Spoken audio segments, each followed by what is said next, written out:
The morning of March 7, 1943, at a forward repair depot outside Thalep, Tunisia, a staff sergeant whose name would never appear in any official report stood beside a P-38 Lightning with a wrench in his hand and a decision that could end his career. The twin-boom fighter sat motionless on the hardpan, its Allison engines silent, their turbo-superchargers cold. Inside the left engine nacelle, buried in a tangle of aluminum ducting and control cables, was a single thermostatic valve no larger than a man's fist. The sergeant had spent the previous night reading technical manuals by flashlight, tracing the path of compressed air from the turbosupercharger through the intercooler system, calculating what might happen if that valve simply stopped doing its job. Now, in the pale North African dawn, he reached into the nacelle with a pair of wire cutters and made the valve inoperative. He did the same to the right engine. Then he signed off on the aircraft as airworthy and walked away. The modification took 11 minutes to complete. It violated 3 separate technical orders. And within a week, it would begin saving American lives at altitudes where the P-38 had been dying. If you're enjoying this deep dive into the story, hit the subscribe button and let us know in the comments from where in the world you are watching from today. The problem had been killing Lightning pilots since the previous November, when the first P-38 fighter groups arrived in North Africa as part of Operation Torch. The twin-engine fighter had been designed in 1937 as a high-altitude interceptor, built around a revolutionary premise. 2 Allison V1710 engines, each equipped with an exhaust-driven turbosupercharger that would maintain sea-level power at altitudes where other fighters gasped for air. The intercooler system was supposed to cool the compressed air before it entered the engine, preventing detonation and allowing the Allison to produce its rated power. On paper, the P-38 should have dominated the sky above 20,000 feet. In practice, over Tunisia, it was being massacred. The 14th Fighter Group had arrived at Aix-les-Bains airfield on November 21, 1942, with 54 pilots and their brand-new P-38FS. By late January, 32 of those pilots were dead or missing, and the group had been reduced to 7 operational aircraft. The 82nd Fighter Group, rushed in from England to cover the losses, fared little better. German pilots flying Messerschmitt Bf 109s and Focke-Wulf 190 fighters had learned that above 25,000 feet, the Lightning lost its edge. The American pilots would climb toward an intercept, throttles advanced, watching their cylinder head temperatures rise as the intercoolers struggled to cool air compressed by engines producing more power than the system had been designed to handle. At the critical moment, when combat required maximum performance, the pilots faced a choice: push the engines into the red and risk detonation, or accept reduced power and die at the hands of German fighters who could climb faster and fight harder at altitude. The official solution was pilot discipline. Don't exceed the engine's rated power limits. Don't stay at high boost settings for extended periods. Monitor your temperatures religiously. The unofficial truth, whispered in ready tents and confirmed by blood on the Tunisian hardpan, was that following the rules got you killed. The P-38's intercooler system, designed for the original WWII-38's 1,100 horsepower engines, couldn't handle the 1,325 horsepower that combat demanded from the later models. The thermostatic valve that controlled coolant flow through the intercooler was doing exactly what it had been engineered to do. And that, the staff sergeant had concluded, was the problem. The Lockheed P-38 Lightning had been born from specifications that seemed impossible in 1937. A high-altitude interceptor capable of 360 miles per hour at 20,000 feet, with heavy armament and the ability to climb to that altitude in under 6 minutes. No single American engine then in production could meet those requirements, so Hall, Hibbard, and Kelly Johnson, working at Lockheed's Burbank facility, designed the aircraft around 2 engines instead of 1. The twin-boom configuration they developed was unlike anything flying. 2 Allison V12 engines mounted in nacelles extending back into streamlined tail booms, with the pilot and armament housed in a central pod suspended between them. Each engine drove a turbosupercharger mounted in the boom, using exhaust gases to spin a turbine that compressed incoming air and forced it into the engine at high pressure. The physics were elegant. At sea level, an engine breathes dense air rich with oxygen. At altitude, air pressure drops, oxygen content falls, and power bleeds away unless you can artificially restore that pressure. The turbosupercharger solved this by compressing thin, high-altitude air back to sea-level density, allowing the Allison to produce full power at heights where other fighters suffocated. But compression generates heat, and hot air is less dense than cold air, which meant the compressed air needed cooling before it entered the cylinders. That was the intercooler's purpose: to extract heat from the compressed airstream, cooling it back down, and allowing the engine to pack even more oxygen into each combustion stroke. In the original design, Lockheed had placed the intercoolers in the leading edges of the P-38's outer wings, using the aircraft's forward motion to ram cold air through aluminum passages wrapped around the hot compressed air ducting. It was an efficient use of space, tucking the heat exchangers into an area that would otherwise have been empty.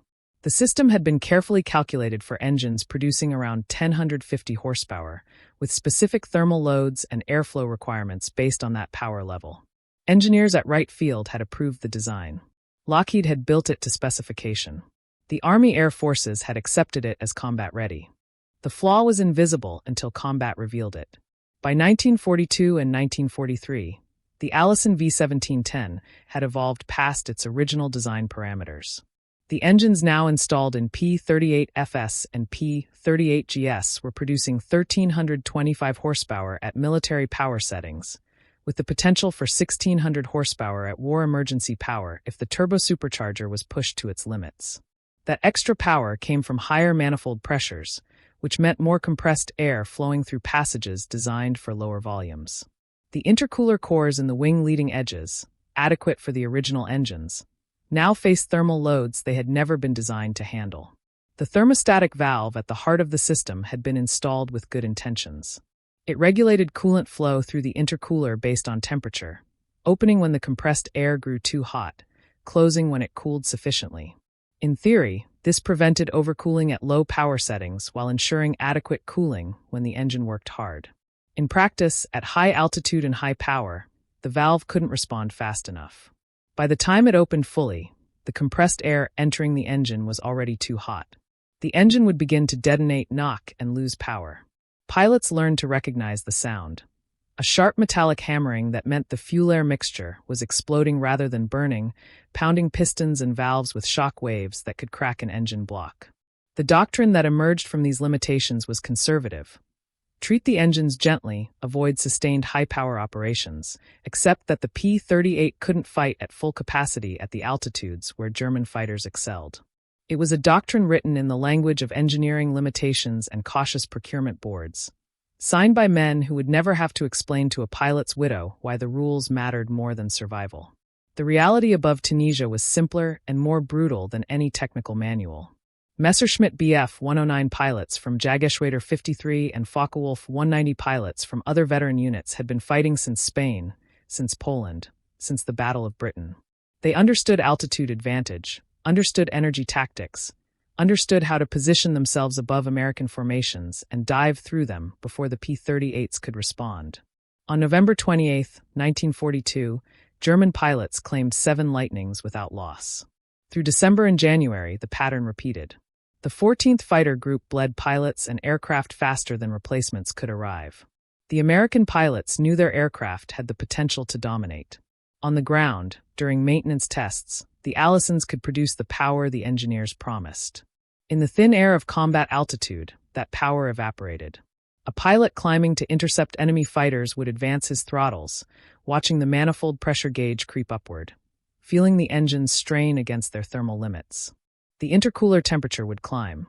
The cylinder head temperature would climb.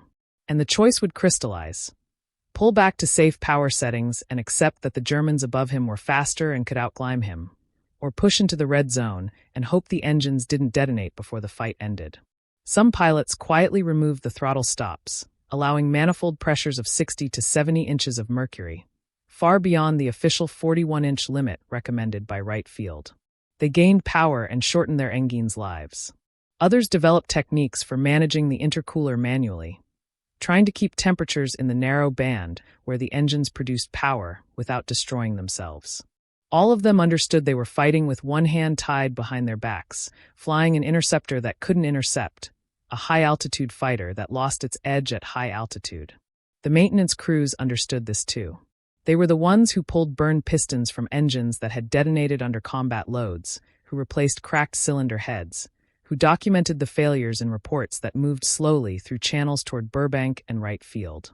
They watched pilots walk out to aircraft that the mechanics knew were compromised, not by poor maintenance or faulty parts, but by a design that had been optimized for the wrong problem. The P-38's intercooler system was a solution to 1937's questions, now being asked to answer 1943's demands. The staff sergeant in the forward repair depot had seen enough. He had read the technical literature on intercooler theory, understood how heat transfer worked, knew what happened when compressed air wasn't cooled adequately before entering an engine. He also knew what the thermostatic valve was preventing: unrestricted coolant flow that would maximize the intercooler's heat rejection capacity. The valve existed to prevent overcooling at low power, to manage efficiency across a wide range of operating conditions. At combat power and combat altitude, efficiency was irrelevant. Survival mattered. Maximum cooling mattered. Getting every possible horsepower from those Allisons mattered more than following a technical order written by engineers who had never watched German fighters dive through a formation of lightnings. So he bypassed the valve. He didn't ask permission, didn't file a modification request, didn't wait for approval from Lockheed or Wright Field or any of the boards that decided what was officially acceptable. He made the intercooler incapable of restricting coolant flow, forced it to operate at maximum cooling capacity regardless of temperature, and sent the aircraft back to combat. If it worked, pilots might survive. If it failed, his career was over. The mathematics of that decision, standing in the Tunisian dawn with wire cutters in his hand, seemed remarkably simple. The aircraft that returned to service after the sergeant's modification carried no external marks of change. The twin Allison V-17 1049 and 53 engines, each displacing 1,710 cubic inches across 12 cylinders arranged in a 60-degree V, looked identical to every other P-38F in the squadron.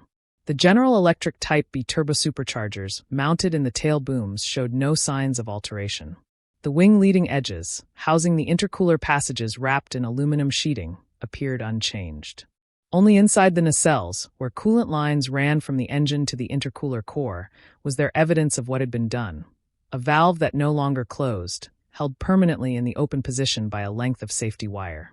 The technical effect was straightforward. Compressed air from the turbosupercharger, heated to several hundred degrees by the compression process, now flowed through intercooler passages constantly bathed in maximum coolant flow. The heat exchangers, no longer throttled by a temperature-sensitive valve, rejected thermal energy as fast as physics allowed. The compressed air entering the engine's intake manifold arrived 30 to 40 degrees cooler than before. Cooler air was denser air. Denser air meant more oxygen molecules per cubic inch. More oxygen meant more complete combustion, which meant more power from the same manifold pressure, or the ability to run higher manifold pressures without detonation. The numbers translated directly into combat capability. An Allison V-1710 running at 47 inches of mercury manifold pressure, with properly cooled intake air, could produce 1,325 horsepower reliably at 25,000 feet. The same engine, with intake temperatures elevated by an inadequate intercooler, might detonate at those settings, forcing the pilot to reduce power. The modification didn't change the engine's fundamental capabilities. It simply allowed the power plant to operate at the limits it had been designed for, without the thermal bottleneck that had been strangling performance. The first pilot to fly the modified aircraft reported the difference before he reached 10,000 feet. The engines felt stronger on the climb. The rate of ascent noticeably improved. At 20,000 feet, where the Lightning normally began to labor, the Allisons pulled cleanly through the altitude band. At 25,000 feet, where combat typically occurred, the pilot advanced the throttles to 47 inches and watched the manifold pressure hold steady without the cylinder head temperatures climbing into the red zone. The engines ran cooler. The power remained consistent. When he pushed to 54 inches of mercury, testing the limits, the Allisons delivered the horsepower without complaint. The combat test came 3 days later during an escort mission over the Kasserine Pass. A formation of 8 P-38s, 4 with modified intercoolers and 4 without, climbed to meet a group of Messerschmitt Bf 109s positioned at 28,000 feet. The German fighters, confident in their altitude advantage, initiated their standard attack. A slashing dive through the American formation followed by a zoom climb back to altitude where the Lightnings historically couldn't follow. This time, the 4 modified P-38s stayed with them. The pilots pushed their throttles forward, felt their engines respond without hesitation, and maintain the climb rate necessary to keep the German fighters engaged rather than allowing them to escape upward and reset for another attack. No one was shot down that day on either side, but the psychological impact among the American pilots was immediate. One of the flight leaders, after landing, walked directly to the maintenance tent and asked which aircraft had been modified.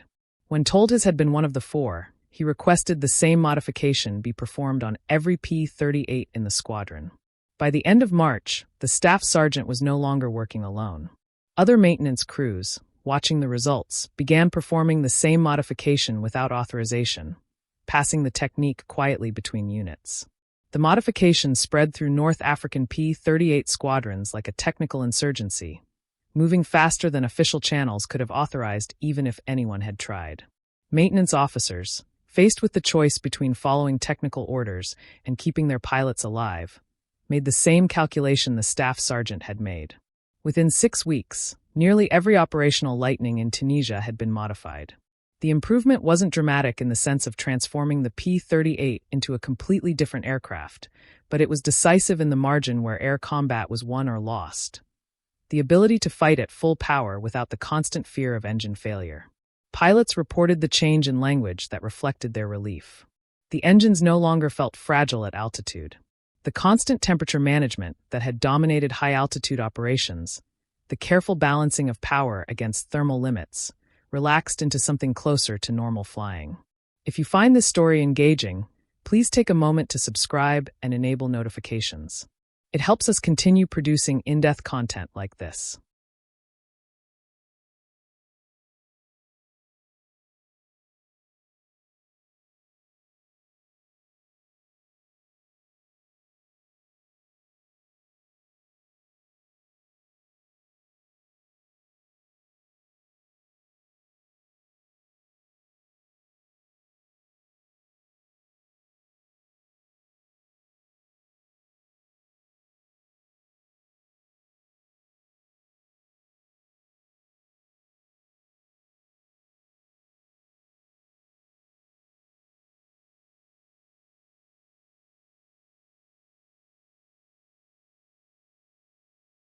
A Lightning could now climb aggressively to altitude, maintain combat power during engagements, and trust that the Allisons would deliver their rated performance without detonating. The modification didn't make the P-38 faster than a Messerschmitt or more maneuverable than a Focke-Wulf, but it restored the performance envelope that Lockheed's engineers had designed into the aircraft before thermal limitations had compromised it. The evidence accumulated in mission reports through April and May of 1943. The 14th Fighter Group, rebuilt after its devastating losses, returned to combat operations with modified aircraft. Loss rates declined. German pilots found that Lightnings no longer surrendered altitude advantage as readily. Johann Pichler, a Luftwaffe ace flying Bf-109s, later recalled that the P-38 in mid-1943 was noticeably faster in a climb than earlier encounters had suggested, though he attributed this to pilot training rather than mechanical changes. Herbert Kaiser, another German pilot, noted in his diary that engaging P-38s required more careful energy management than it had during the previous winter, when the American fighters seemed perpetually unable to maintain pursuit at altitude. The technical reality behind these observations was simple. The modified P-38s were producing approximately 100 to 150 additional horsepower at combat altitude compared to their unmodified predecessors, purely through improved intercooler efficiency. That translated to roughly 200 to 300 additional feet per minute in climb rate at 25,000 feet, and the ability to sustain high power settings during combat maneuvers without thermal degradation. The modification hadn't changed the laws of aerodynamics or the fundamental performance of the Allison engine, but it had removed an artificial limitation that had been crippling both. No official documentation recorded the staff sergeant's modification during its initial months of implementation. The change happened outside the formal technical order system, propagating through informal networks of maintenance personnel who shared information about what worked. Squadron engineering officers, aware of the modifications but uncertain how to report them through channels without admitting to unauthorized alterations, quietly documented improved engine reliability without explaining the cause. Group commanders, watching their loss rates improve and their pilots return from missions that previously would have been massacres, asked no uncomfortable questions about exactly how the maintenance crews had achieved such results. The modification remained technically illegal according to Army Air Forces regulations. It violated Lockheed's approved maintenance procedures. It bypassed the engineering review process that existed specifically to prevent unauthorized alterations to combat aircraft. And it saved lives at a rate that made those procedural violations seem irrelevant to everyone except the bureaucrats who would eventually have to decide how to respond. By May of 1943, when the North African campaign ended with Axis surrender in Tunisia, modified P-38s had become the informal standard across the theater. The official recognition of what had happened came not from the field, but from Burbank, where Lockheed engineers were already developing the solution that would eventually become standard. The P-38J, entering production in August of 1943, featured a completely redesigned intercooler system that moved the heat exchangers from the wing leading edges to new chin-mounted positions beneath the engines. These core-type intercoolers were substantially larger than the wing-mounted units, with greater heat rejection capacity and improved airflow characteristics. More importantly, they were designed from the beginning to handle the thermal loads generated by engines producing 1,600 horsepower at war emergency power, not the 1,100 horsepower that had constrained the original design. The chin intercoolers represented Lockheed's acknowledgement that the wing-mounted system had been inadequate, though the company never publicly stated this in such direct terms. The official explanation focused on improved cooling capacity and reduced vulnerability to combat damage, both of which were true, but incomplete descriptions of the problem the new design solved. The reality was that combat experience had exposed a fundamental mismatch between the P-38's evolved power plant and its original cooling architecture. The field modifications in North Africa had demonstrated that maximizing intercooler efficiency improved high-altitude performance substantially.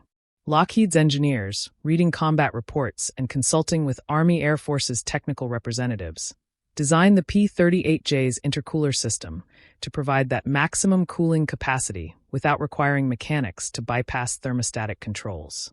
The P-38J also received manually controlled intercooler shutters, operated by toggle switches in the cockpit, that allowed pilots to regulate cooling based on flight conditions. This gave the pilot direct control over the intercooler's effectiveness, replacing the automatic thermostatic valve with human judgment.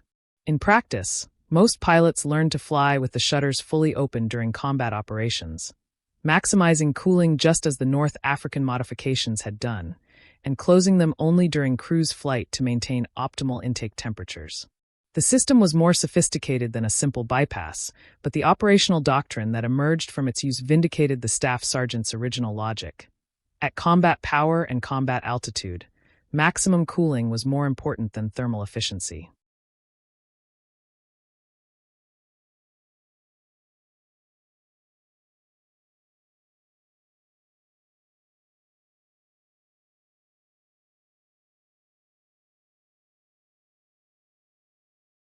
By late 1943, P-38JS were reaching operational squadrons in Europe and the Pacific, bringing with them the performance characteristics that earlier models had only achieved through unauthorized field modifications. Pilots transitioning from P-38F, G, or H models to the J variant reported that the new aircraft felt like what the Lightning was always supposed to be, a high-altitude fighter that could operate at full power without constant thermal management. The improvement was particularly noticeable in the European theater, where bomber escort missions regularly operated above 25,000 feet and German fighters could exploit any performance limitation ruthlessly.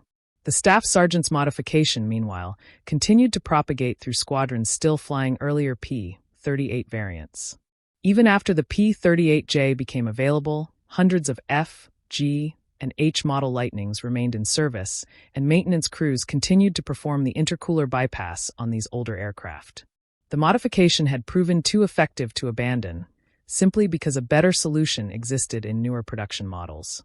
Some squadrons flew modified early model P-38s through the end of 1943 and into 1944, until enough J and L models became available to replace them entirely.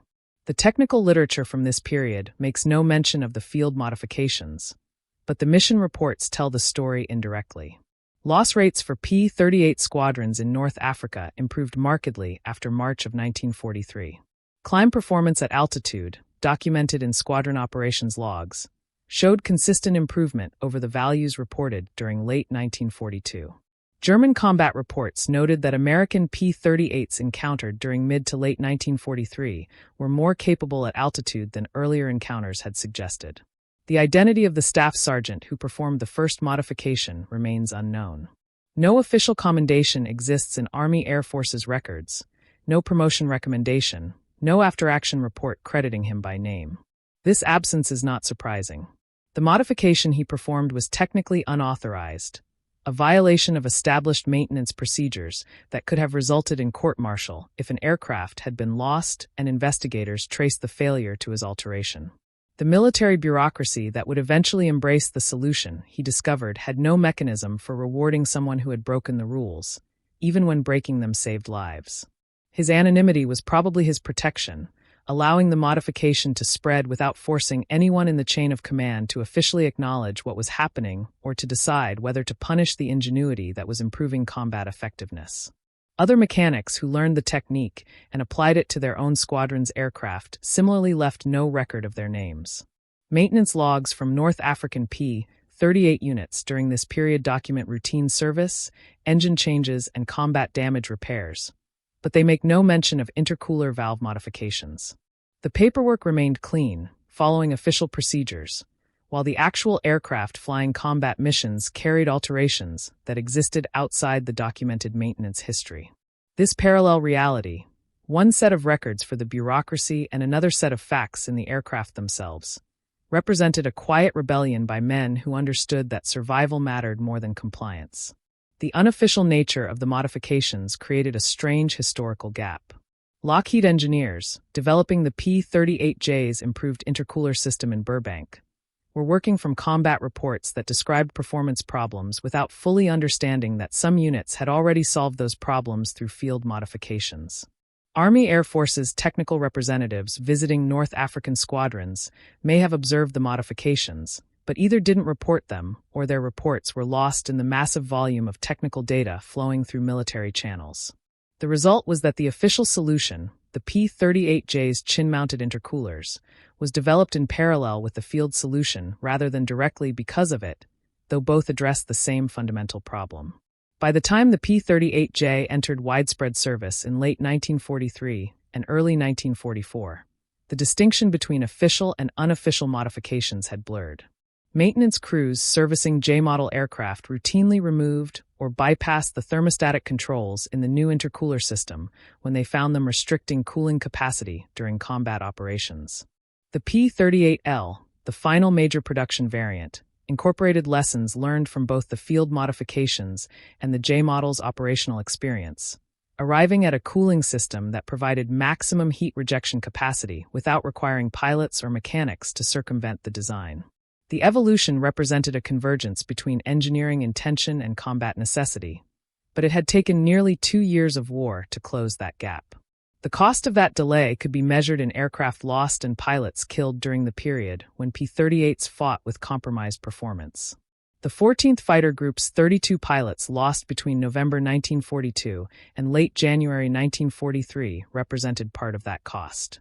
The 82nd Fighter Group's losses during the same period added to it.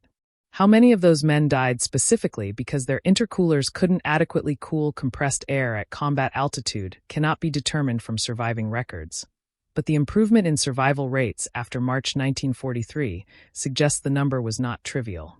The staff sergeant's modification arrived too late for them, performed months after the problem had already killed dozens of American pilots in North African skies. The broader implication extended beyond the P-38 program. The incident demonstrated a fundamental tension in military aviation. The gap between engineering design and combat reality, and the question of who had authority to close that gap when lives were at stake. The P-38 Lightning went on to become one of the most successful American fighters of the Second World War, but its success came despite, rather than because of, its early technical limitations. The aircraft served in every theater where American forces fought, from the Aleutians to North Africa to the Pacific to Europe. It was the mount of America's top two aces, Richard Bong with 40 victories and Thomas Maguire with 38, both flying in the Pacific theater where the Lightning's range and twin-engine reliability proved decisive advantages. The P-38's long reach made possible the interception and killing of Admiral Isoroku Yamamoto on April 18, 1943, a mission that required flying 700 kilometers at wave-top height to avoid detection. More than 10,000 Lightnings were built across 18 distinct models, and the aircraft flew over 130,000 combat missions before the war ended. Yet the fighter's performance in the European theater remained complicated throughout its service life. Even with improved intercoolers and better engine management, the P-38 never achieved the same dominance over Germany that it demonstrated against Japanese forces in the Pacific. German pilots, particularly those flying the latest Messerschmitt and Focke-Wulf variants, found the Lightning's size and relatively slow roll rate made it vulnerable in turning combat. By September 1944, most P-38 groups in the 8th Air Force had converted to P-51 Mustangs, which proved better suited to the high-altitude escort role over continental Europe. The Lightning continued to serve with distinction in other theaters and other missions, but the aircraft that had been designed as a high-altitude interceptor found its greatest success in the Pacific, where different tactical requirements played to its strengths rather than its limitations. The technical evolution of the P-38 continued throughout the war. The P-38L, the most produced variant with over 4,000 built, featured the uprated V-17-10-112 and 113 engines that finally addressed the high-altitude reliability problems that had plagued European operations. These engines, combined with improved cockpit heating and properly designed intercooler systems, represented the culmination of 3 years of combat-driven refinement. The P-38L was the Lightning that the original specification had called for in 1937, but it arrived in operational squadrons 7 years later and too late to serve as the primary escort fighter in Europe. The story of the intercooler modification represents a single thread in the larger fabric of wartime innovation, but it illustrates principles that extended far beyond one aircraft type. Throughout the Second World War, the gap between engineering intention and combat necessity forced constant adaptation. Weapons and vehicles designed in peacetime, optimized for specifications written by committees, met reality in combat and required modification. Sometimes those modifications came through official channels, with engineering teams analyzing problems and developing solutions that were tested, approved, and incorporated into production. Sometimes they came from mechanics in forward repair depots who didn't have time to wait for official solutions and didn't have authority to change anything, but did it anyway because the alternative was watching more pilots die. The military services had no formal mechanism for capturing this kind of bottom-up innovation. Suggestions could be submitted through proper channels, but the process was slow and required documentation that mechanics rarely had time to prepare. The result was that effective field modifications often spread informally, adopted because they worked rather than because they were authorized. Some eventually received official recognition and were incorporated into technical orders. Others remained underground, known to maintainers but invisible to the engineering community that might have benefited from understanding what problems combat personnel had identified and how they had solved them. The intercooler bypass modification eventually influenced P-38J design, but only after parallel development had already arrived at a similar solution independently.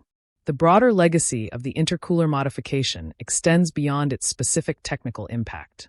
The incident represents a moment when military necessity trumped institutional procedure, when men closest to the problem exercised judgment that saved lives even though they lacked authority to do so. This pattern repeated throughout the war across all combatant nations. Field modifications to tanks, unauthorized changes to weapons systems, tactical innovations that violated doctrine but proved effective in combat. The organizations that won were often those that could recognize valuable innovation regardless of its source and incorporate it quickly, while those that remained rigid about hierarchy and procedure paid in blood for their inflexibility. The American military's response to field innovations like the P-38 intercooler modification was inconsistent. Some unauthorized changes were eventually embraced and formalized. Others were suppressed or ignored even when they demonstrated clear benefits. The culture varied by service, by theater, and by individual commanders. In general, the further from combat headquarters sat, the more concerned they were with proper procedure. The closer to the front line, the more tolerance existed for pragmatic solutions that weren't in the manual. This created a permanent tension between those who fought wars and those who administered them, a tension that persisted beyond 1945 and continues in military organizations today. The staff sergeant in Tunisia, who cut those wires, represented thousands of technical personnel whose contributions to victory remained unrecorded. Mechanics who kept aircraft flying with improvised parts. Ordnance technicians who modified weapons to work better in specific conditions. Communications specialists who developed better procedures for coordinating complex operations. Their innovations happened at the tactical level, driven by immediate need rather than strategic planning, implemented without permission because waiting for permission meant more casualties. The institutional military had no good way to acknowledge these contributions without also acknowledging that official procedures had been inadequate, that approved designs had been flawed, that the system had required circumvention to function effectively. The P-38 that the staff sergeant modified in March of 1943 returned to combat, flew its missions, and eventually was either lost in action, crashed, worn out and scrapped, or survived to war's end and was melted down during post-war demobilization. No record identifies that specific aircraft. No museum preserves it with a plaque explaining its significance. The modification it carried became standard practice, then became obsolete when better solutions were incorporated into newer aircraft models, and finally became a footnote in technical histories that most people never read. The 11 minutes the sergeant spent with wire cutters in an engine nacelle changed tactical reality for P-38 squadrons fighting in North Africa, influenced the design of later Lightning variants, and saved an unknown number of American lives at altitudes where inadequate intercooler cooling had previously been a death sentence. His anonymity is fitting. The modification wasn't about individual glory or recognition. It was about solving a problem that was killing pilots, using the tools and knowledge available at that moment, accepting the career risk that came with breaking regulations, and trusting that the solution would prove itself in combat. The modification spread not because of his authority, but because it worked, and because other mechanics recognized a good idea when they saw one and were willing to take the same risk. That pattern of technical courage, of competence exercised without permission, of judgment that prioritized mission success over procedural compliance, represents something essential about how complex organizations survive in environments where the cost of rigid adherence to rules is measured in lives. The mathematics of the staff sergeant's decision, viewed from 8 decades distance, reveals something profound about how wars are actually won versus how institutions believe they should be won. His modification improved P-38 climb rate by approximately 200 to 300 feet per minute at combat altitude, a figure that seems modest until translated into tactical reality. In air combat at 25,000 feet, where oxygen is thin and every advantage compounds, 300 additional feet per minute meant arriving at an intercept position 30 seconds earlier, or maintaining pursuit when an enemy fighter attempted to climb away, or reaching altitude with enough energy reserved to engage rather than merely survive. Those margins, measured in seconds and hundreds of feet, determined who lived and who died. The cost of not having that advantage was equally quantifiable. The 14th Fighter Group's loss of 32 pilots between November 1942 and late January 1943 represented not just individual tragedies, but a catastrophic degradation of combat capability. Each pilot lost carried with him months of training, accumulated combat experience, and tactical knowledge that couldn't be quickly replaced. The group's reduction to 7 operational aircraft by late January meant an entire fighter group had been effectively destroyed not by enemy action alone, but by the combination of combat attrition and mechanical limitations that prevented the aircraft from fighting at full effectiveness. How many of those pilots might have survived if their intercoolers had been adequately cooling compressed air remains unknowable, but the improvement in survival rates after the modification suggests the number was significant. The institutional cost was different, but equally real. The Army Air Forces had invested enormous resources in developing, producing, and deploying the P-38 Lightning as a high-altitude interceptor. When that aircraft proved unable to operate reliably at the altitudes and power settings combat required, the investment was compromised. Official channels existed for identifying problems, developing solutions, and implementing fixes, but those channels operated on timescales measured in months or years while pilots died in timescales measured in days. The staff sergeant's modification represented a market correction in the economics of survival, bypassing the official system because the official system was too slow to prevent catastrophic losses. This pattern of field innovation preceding official recognition repeated throughout the war across all types of military equipment. Tank crews welded additional armor to their vehicles before Army ordnance departments approved the practice. Infantry units modified their weapons for better performance in specific conditions. Artillery crews developed firing techniques that violated official doctrine but proved more effective in combat. The common thread was proximity to combat. Those closest to the fighting understood the problems most acutely and had the strongest motivation to solve them regardless of authorization. The institutional military eventually incorporated many of these innovations, but usually after significant delay and often without acknowledging that the ideas had come from the bottom up rather than the top down.